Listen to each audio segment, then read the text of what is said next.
불쌍히 여기리라. 아멘. 아멘.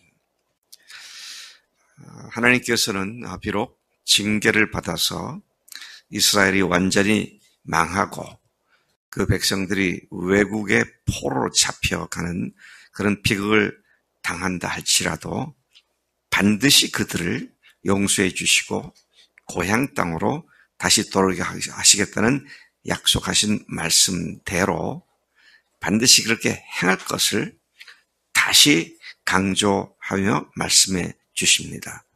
어제 말씀과 마찬가지로 오늘도 13구절, 어제도 13구절이었습니다만은 오늘도 13구절 중에 6번씩이나 다시 하나님께서 말씀하신다. 여호와께서 말씀하시니라.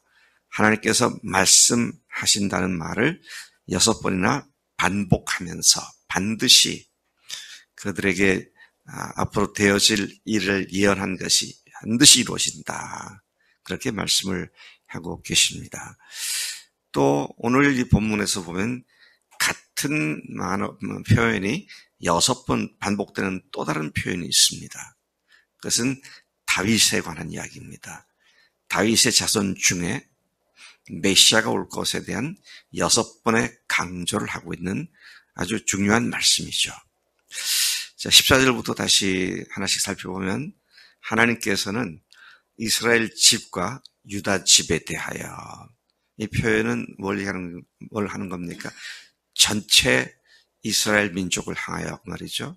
북쪽 이스라엘 왕국과 남쪽 유다 왕국의 모든 집들에 대하여 선포하신 선한 말.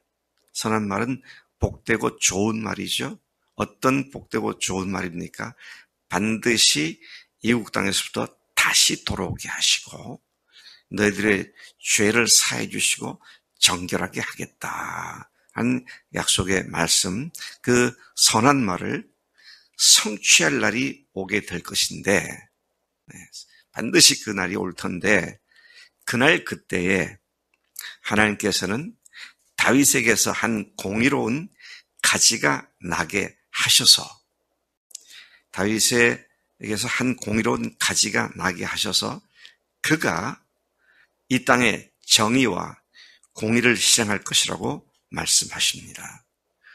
다윗에게서 한 가지가 난다는 말은 그의 후손 중에서 다윗의 후손 중에 한 인물이 나타날 것이고 그가 공의를 행할 것이고 정의를 실행할 것이다.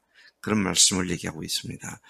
다윗의 자손 중에 공의로운 아들이 날 것과 그가 하나님의 의를 실행할 것을 예고하셨습니다. 이것은 두말할 필요도 없이 예수님을 지칭하는 말씀으로서 그분이 오셔서 모든 죄인들을 위해서 죽으시고 부활하심으로써 하나님의 의를 충족시키시고 주님께서 왜 죽으셨어요? 우리 죄 때문에 죽으셨잖아요. 왜 부활하셨어요? 우리를 의롭다 하시기 위해서 부활하셨습니다. 그래서 하나님이 요구하시는 의를 충족시키실 분. 그래서 우리가 예수는 우리의 범죄함 때문에 내어줌이 되고 우리를 의롭다 하시기 위해서 다시 살아나셨느니라. 그 말씀을 상기하게 되는 이 말씀인 것을 보게 되는 것이죠. 이러한 믿음 때문에 예수님을 만났던 맹인들이나 문둥병자들이 주님을 부를 때 뭐라고 소리쳐서 불렀어요? 다윗의 자손 예수여, 나를 불쌍히 여기소서. 그들이 다윗의 자손 예수여라고 할 때는 오늘 여기 예레미야가 예언한 한 공의로운 가지가 난다는 그분이 당신이십니다. 그런 고백을 하면서 자기들을 도와달라고 그렇게 외쳤던 것을 우리가 기억하게 되는데 바로 그런 이유 때문에 그들이 이 말씀을 하신 지 600년이 지난 그 시점에도 이스라엘 사람들은 다윗의 자손 중에서 메시아가 오신다. 이 사실을 굳게 믿고 있었던 것을 보게 됩니다. 16절에 가서 보면요. 다윗의 자손이신 예수께서 세상에 오시는 그날에 유다가 구원을 받겠다 그랬습니다. 유다 하면 누구를 얘기하는 겁니까? 하나님의 백성이죠. 이스라엘과 그리고 예수님을 주님으로 믿어 영적 이스라엘, 참 이스라엘이 된 그리스도인들이 구원을 받겠고 예루살렘이 안전히 살 것이다. 그래서 여기서는 예루살렘을 교회로 이해해도 전혀 문제가 없는 확실한 말씀이라고 생각합니다. 그래서 우리 찬송가 부를 때 뭐라고 불러요?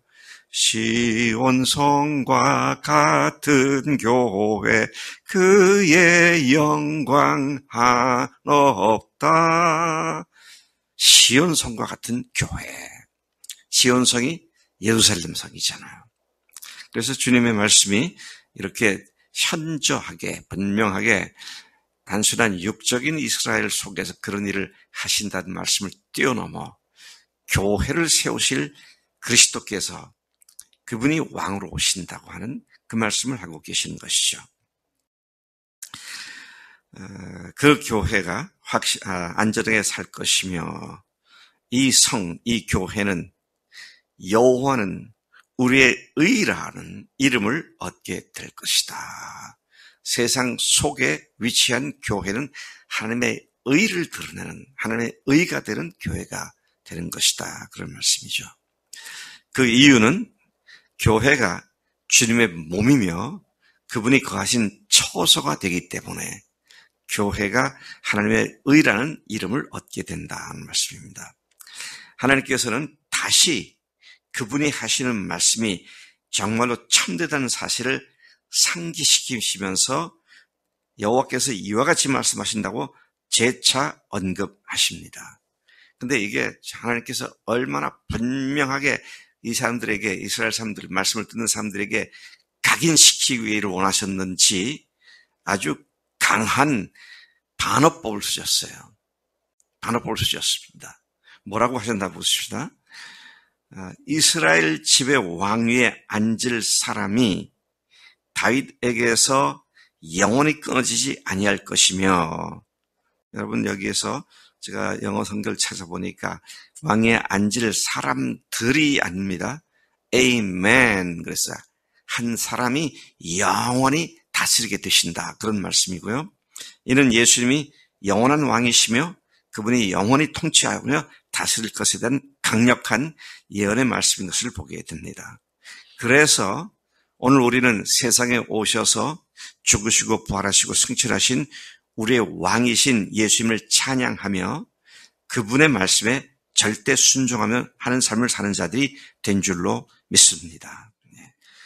제가 그 반어법 쓴다는 건 뒤에 20절 이하에 나오는 말씀인데 제가 먼저 어제 이 말씀 묵상하다 그게 강하게 마음속에 들어와서 먼저 얘기를 해버렸는데 18절에 가서 보면 예수님의 왕국에서는 하나님과 백성들 사이에서 번제와 소제와 다른 제사를 항상 드릴 레위 사람 제사장들이 끊이지 않는다 그랬습니다. 이것은 분명히 교회를 말하는 것이죠. 왜요? 이스라엘은 제사장 제도가 2000년 이상이나 끊어졌었습니다. 여기는 영원히 그렇게 할 거다 그랬는데 아니요. 지금도 이스라엘은 제사장이 없어요.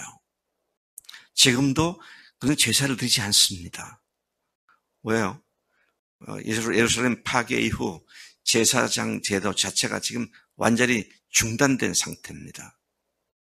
그리고 요즘은 이스라엘 사람들이 어느 계열의 어느 지파의 자손인 것이 그게 분명치가 않아요. 막 섞여져 버렸어요. 그러니까 그 구약 시대에 우리가 만났던 이스라엘 지파들, 제사장들 이런 제도는 현재는 현존하지 않습니다. 물론 어떤 지파들의 계보는 자기들이 계속 유지하는 사람도 없진 않겠지만 거의 희미해져 버렸어요. 그래서 이제 오늘날도 유대인들이 시오니즘을 얘기할 때 성전을 다시 짓고 제사장 제도를 회복시키겠다고 이제 그게 이제 그들이 지금 소망하고 있는 바이죠. 자, 그래서 여기 보니까 번제, 소제, 다른 제사를 항상 드릴 레위 제사장들이 끊이지 않는다. 교회가 그렇죠. 우리 교회만 해도 새벽마다 예배를 드리죠. 수요일날도 중보 기도하면서 예배를 드리죠. 목장에서 예배를 드리죠. 주일날도 예배를 드리죠. 많은 목회자들과 목자들과 예비 목자들, 목자장, 제사장에 해당한다고 할 수 있는 그런 사람들을 하나님께서는 끊임없이 일으켜 세우신다고 그렇게 말씀을 하신 것을 봅니다. 19절 여호와의 말씀이 예레미야에게 임하니라 하였습니다. 그 뒤에 말을 좀 이제 말씀이 나옵니다. 뭐라고 말씀하셨는가? 하나님께서 다시 말씀하셨는데 뭐라고 말씀하세요? 참 기가 막힌 반어법을 쓰셨구나. 너희가 밤과 낮이 어떠할 것이라는 내 언약을 깨트려서 주야로 뒤죽박죽되게 할 수 있다면 그랬습니다. 하나님께서는 해가 낮을 주관하게 하셨고 달이 밤을 주관하게 하셨고 1월 성신을 만드셔서 모든 것을 질서 있게 온 우주가 운행하도록 만드셨잖아요. 근데 그것들을 너희들이 낮과 밤을 막 뒤섞어 놓고 우주 전체를 갖다 막 혼돈스럽게 뒤죽박죽 만들게 할 수 있다면 안현저자매 그럴 수 있어요 없어요? 근데 주님께서 너희들이 그렇게 할 수 있다면 참 하나님께서 얼마나 애끓는 심정으로 그들에게 강조를 하려면 이렇게 표현을 했을까. 그렇게 할 수 있다면 21절 내 종 다윗에게 세운 나의 언약도 깨트려 무력화시켜 왕으로 오실 아들이 못 오게 하고 레위인 제사장과 세운 언약도 폐기 처분할 수 있을 것이다. 그럴 수 없잖아요. 네. 네. 여러분 제가 정말로 75세가 됐는데 이제 내가 7살 반으로 돌아갈 수 있다면 제가 7살 반으로 돌아갈 수 있습니까? 없습니까? 못 하잖아요. 그렇다면 하나님께서는 우리 교회를 내가 그럴 수 있다면 하나님께서는 여기를 이렇게 보라실 겁니다. 뭐 그런 얘기가 되잖아요. 근데 그럴 수 없는 거죠. 근데 뒤에 또 그런 표현을 쓰시더라고요. 얼마나 하나님께서 너희들을 내가 반드시 회복시키는데 왜 그걸 못 믿느냐. 그래서 강조하면서 하신 말씀인 것을 보게 됩니다. 자, 그래서 하나님은 이토록 그분의 언약의 확실함을 확정해 주셨고요. 하늘의 별과 해변의 모래를 셀 수 없듯이 내가 내 종 다윗의 후손과 나를 섬기는 레위인을 셀 수 없을 만큼 번성하게 하겠다. 그렇게 하나님께서는 확약을 하시죠. 23절 이하에 보니까 여호와의 말씀이 다시 예레미야에게 임했다 그랬습니다. 24절 너는 이 백성이 주께서 자신이 택하신 두 족속은 이스라엘과 유다를 말하는데 두 족속을 버리셨다고 하는 말을 듣지 못하였느냐. 그래서 사람들이 내 백성을 멸시하고 다시는 나라를 이루지 못할 것으로 여기고 있다. 사람들이 그렇게 알고 있는 거다. 나 주가 말한다. 나의 주야의 약정이 흔들릴 수 없고 밤과 낮을 정해놓은 것이 흔들려질 수가 없고 움직일 수가 없고 하늘의 땅과 법칙들이 무너질 수 없는 것과 마찬가지로 온 우주 자체를 예를 드시면서 하나님께서 말씀하신데 그것들이 내가 만들어 놓은 법칙들이 무너질 수 없는 것과 마찬가지로 이스라엘과 나의 종 다윗의 자손도 내가 절대로 버리지 않을 것이다. 우리가 흉악한 죄를 지었어도 회개하면 하나님께서 절대로 버리신다, 안 버리신다? 안 버리세요. 하나님의 사랑은 그야말로 끝이 없으시기 때문에 우리 인간 같은 존재, 우리 인간 존재들 같은 사랑이 아니시기 때문에 절대로 버리지 않는다. 이스라엘을 다스릴 통치자들을 다윗의 자손들 가운데서 세운 일도 그치지 않을 것이다. 내가 이 백성을 불쌍히 여겨 포로된 사람들을 돌아오게 하겠다. 내 말을 알아듣느냐? 내 말을 믿느냐? 이것은 내 온 오주 만물의 법칙을 만든 것과 같은 확실함으로 너희들에게 말하는 거다. 우리를 죄에서 구원하신 후에는 다시 사탄의 권세하에 들어가서 사탄의 마귀 자식이 되지 않도록 주님께서 우리를 영원히 인쳐주신 줄로 믿습니다. 그러니 어떻게 해야 합니까? 죄짓지 말아야 돼요. 그러니 주님을 하나님 만난 사람답게 주님을 믿어야 하고 섬겨야 합니다. 하나님 아버지 감사합니다. 이 아침에 하나님의 약속의 확실성을 제대로 믿지 못하는 이스라엘 백성들을 향하여 애끓는 심정으로 말도 안 되는 가정법을 써가며 하나님의 약속이 확실함을 강조해 주신 것 참으로 감사합니다. 하나님, 저희들이 그렇게 미련합니다. 하오나 성령님께서 저희들에게 이 믿음을 주셨사오니 이 믿음을 받은 자답게 주님께 범죄하지 않고 주님을 기뻐하며 주님께서 기뻐하시는 매일의 삶이 되도록 인도하신 줄로 믿습니다. 감사합니다. 예수님의 이름으로 기도를 쌉나이다. 아멘. 아멘.